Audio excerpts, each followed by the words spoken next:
So I was on my way to go see a show and walking through Manchester, and I saw a girl who looked like she was being harassed by two boys.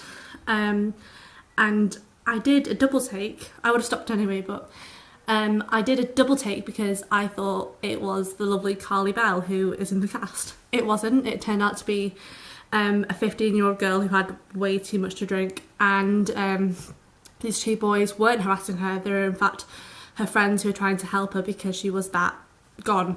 The interesting thing about this is that I mistook the drunk girl for my friend without a second glance. I thought it automatically. I was like, oh my god, Carly. And that is exactly why we have to do the show, because that is exactly what happens in the play. And how mental is it that 300 years later that is still happening, and that actually happened to me, who is directing the show? It's weird. And it's exactly why youth theatres need to do Shakespeare, because perhaps these problems are more relevant and resonant to our generation than other generations. So perhaps Much Ado About Nothing is probably, one of the best plays to do, because it has all of these problems and they just connect so vividly to the teenage experience. There's something really special about making theatre for young people, about young people, by young people, because it has a certain quality and truth to it that you don't get with many other art forms.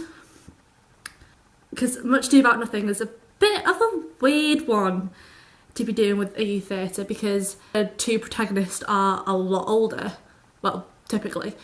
But I think the issues in this play perfectly sum up the generation that we're in. We're in this generation where we make snap judgments and we get too drunk, and all the repercussions that come with making actions out of fear.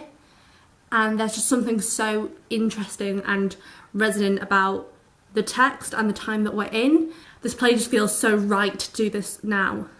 So with that in mind, buy your tickets to come see Much Ado About Nothing at the Salford Arts Theatre for the Greater Manchester Fringe on the 26th and 27th of July 2017. And yes, that was a tongue twister.